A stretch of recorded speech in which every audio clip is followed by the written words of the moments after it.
your own personal discomfort, say what needs to be said in a non-offensive way, the more you make the world a better place.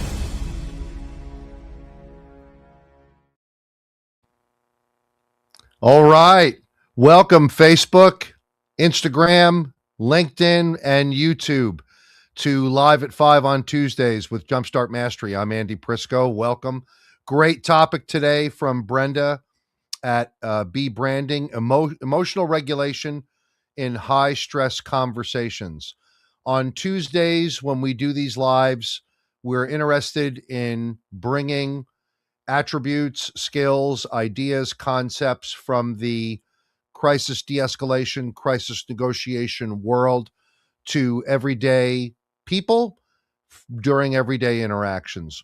On Thursdays, when we do our lives exclusively at jumpstartmastery.com, our lives are oriented toward people who are working in job classes that require them to have de-escalation skills and respond to people who are presenting discontrol or emergency of some type. So welcome all.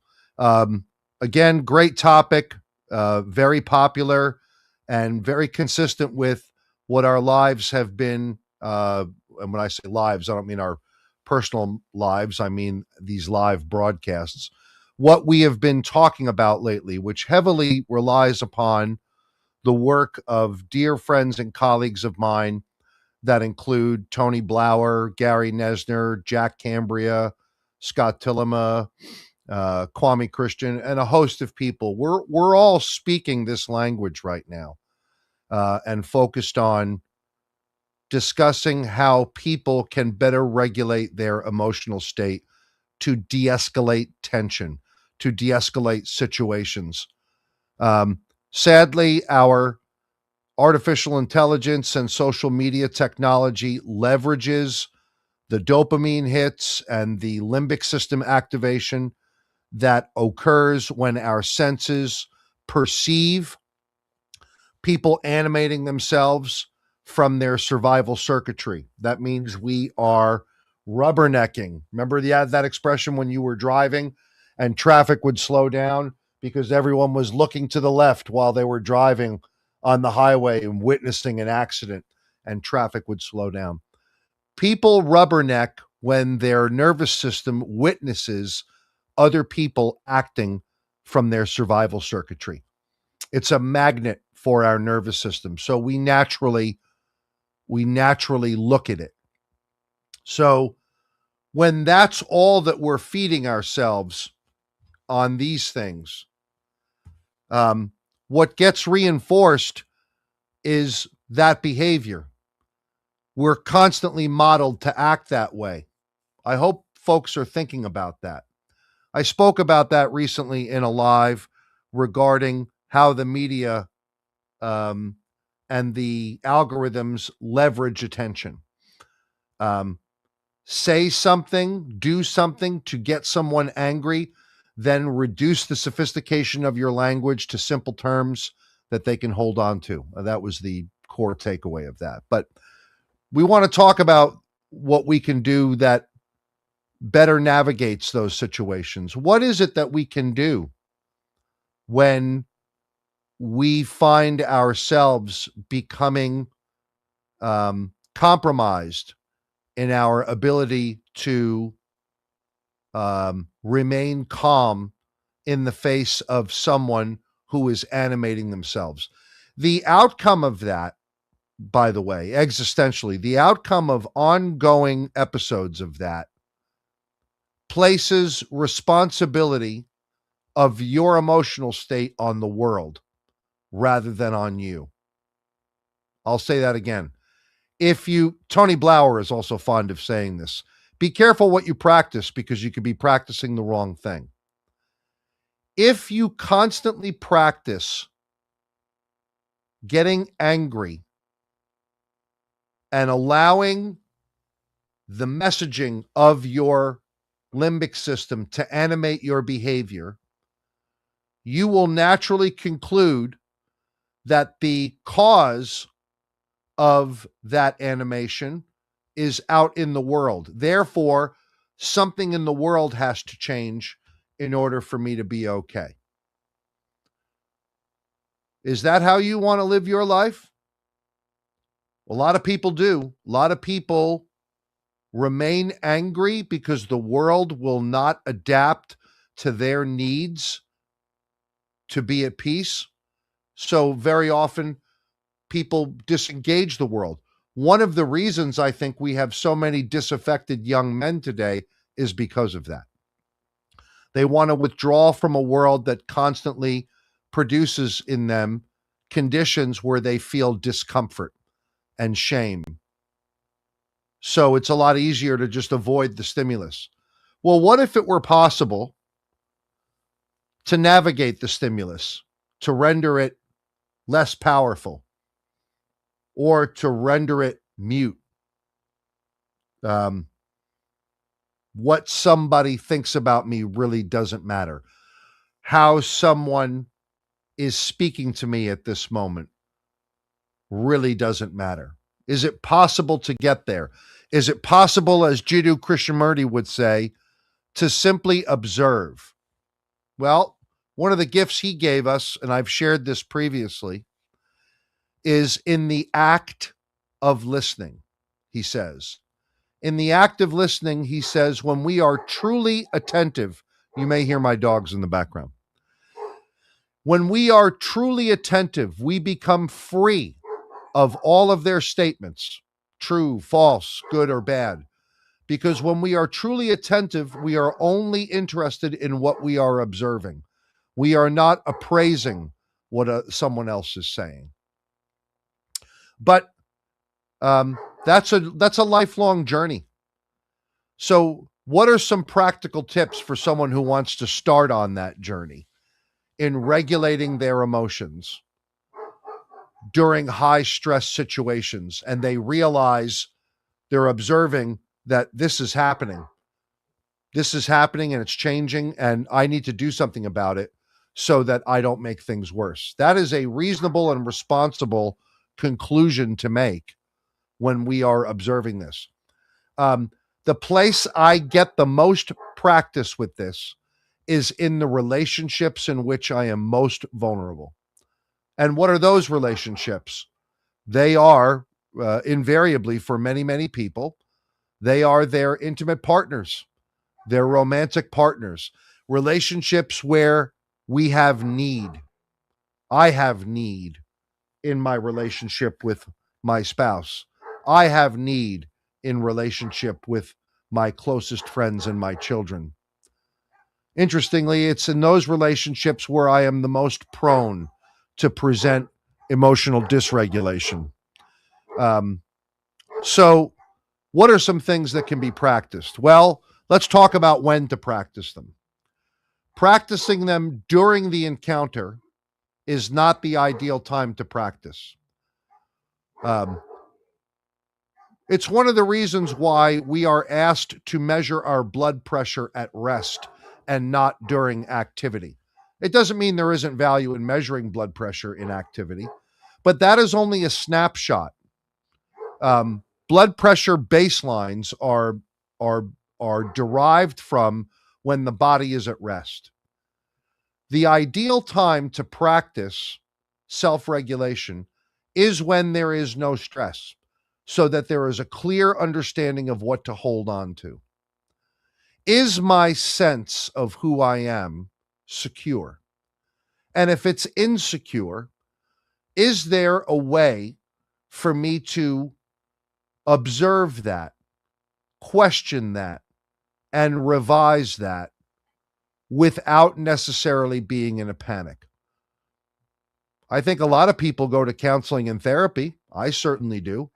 I work out my issues in relationships during periods when I am not involved in dispute with those relationships. I do that in a setting that allows me wide diversity of thought and expression, safety, emotional safety, psychological safety. I'm interested in questioning ideas that I have about myself during times that I'm not involved in an interaction with someone. a high stress interaction. That's where the most learning about me comes from. Now, I certainly learn about my status, how well I am progressing at something when it's tested. I learn where I'm at. I'm not learning the craft of self regulation in that moment.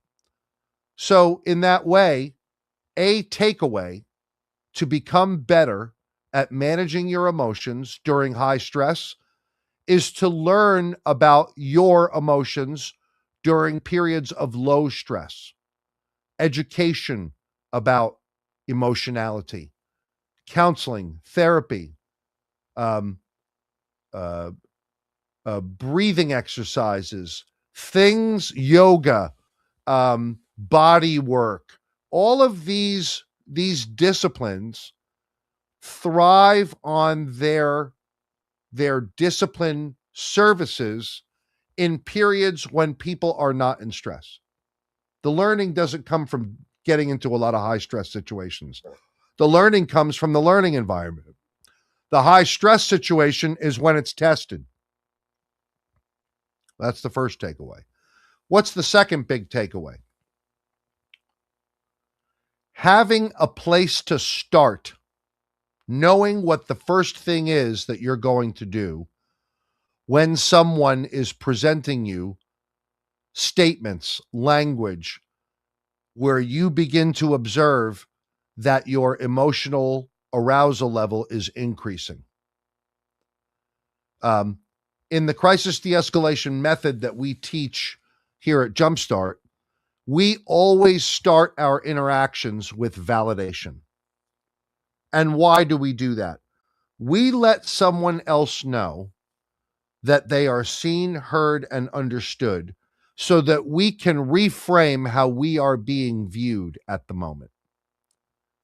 When someone is presenting stress, they are very likely looking at you through a very restrictive lens where you are there to block a goal or violate an expectation. And we want to move that targeted status to something more diffuse. The way that we begin that process is by letting a human being know that they're seen, heard, and understood so that their risk circuitry does not need to persist. In doing that, in reducing the tension in another person, it also frees my nervous system up from having to manage ongoing arousing stimulation, unfair appraisals of me, inaccurate judgments about me. By letting another human being know that they're seen, heard, and understood, there is a likelihood that those kinds of statements are going to diminish because they're no longer experiencing you as a threat or violating an expectation. Now, we're not always there to be everything to another human being that they need another human being to be. But we can let someone know that we understand what they're thinking or how they feel without necessarily agreeing with them. In knowing what to do during stress, we also relieve our own. Because now our conscious mind, Tony would refer to this as um, the movie in your mind or future events appearing real, fear. And Tony has a wonderful way of framing all of this in the fear management context. But when we're talking about stress, I'm talking about the things in the crisis de-escalation context and the words from that discipline that we use to describe the similar or same phenomena. If I'm observing high stress in another human being and the way that they are behaving is instigating emotional arousal in me, I want to set the discourse in the conversation to render de-escalation influence. And in doing that, knowing what to do is extraordinarily valuable. I don't think today, with as many years as I've been practicing it, there are some where I falter. But there aren't many of them, situations where I will not begin the interaction with some form of validation immediately. That's been practiced. And when is it practiced? Back to recommendation number 1. It's practiced during occasions when I'm not in a high stress situation. I get the reps in by making a commitment of will to practice the thing. You can practice validation wherever you go. When you go to get a cup of coffee at Starbucks, hey, it sounds like you're asking me what I'd like to order. I hear you asking me what I'd like to order. Um, uh, Sounds like you're asking me if I want regular or what are the gasoline types? Regular, super, and there's one in the middle. I forget. But there are some states where someone still comes over to your car. Now, they may look at you sideways like, yes, I did just ask you that. But that's not the point. The point is you can practice it wherever you go.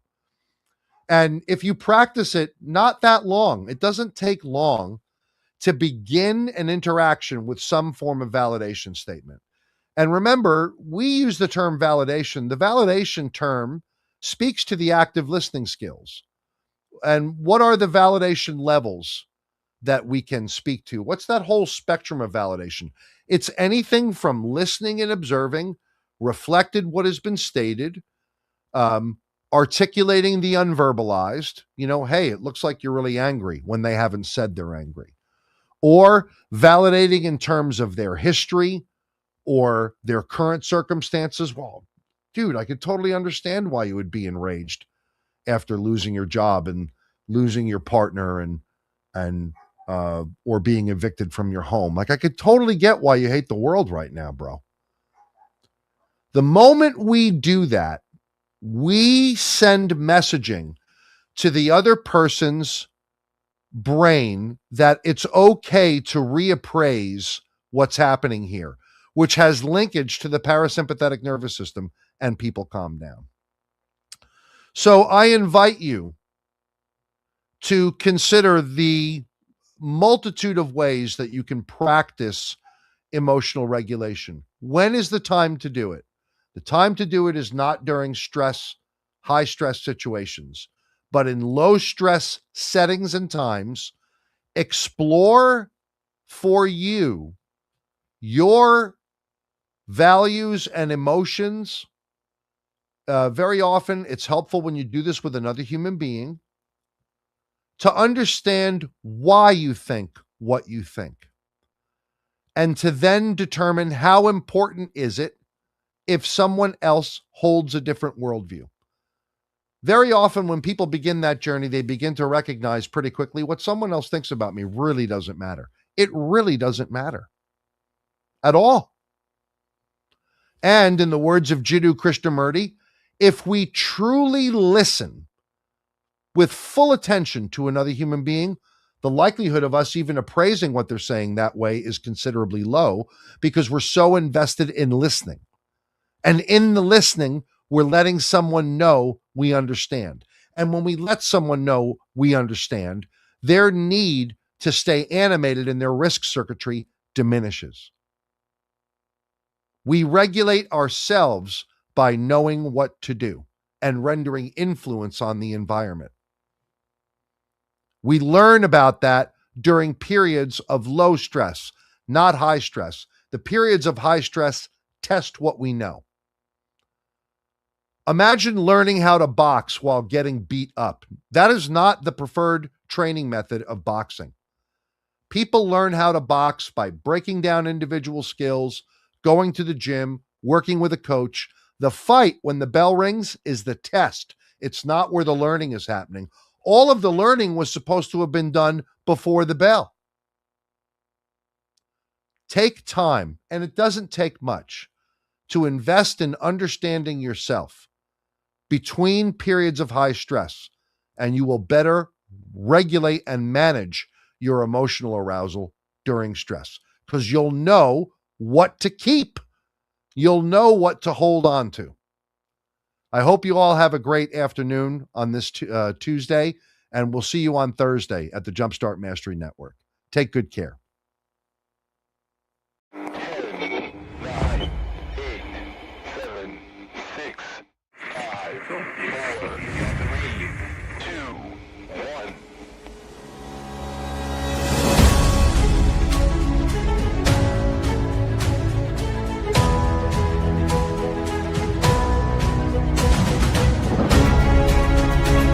More that you can lean into your own personal discomfort, say what needs to be said in a non-offensive way, the more you make the world a better place.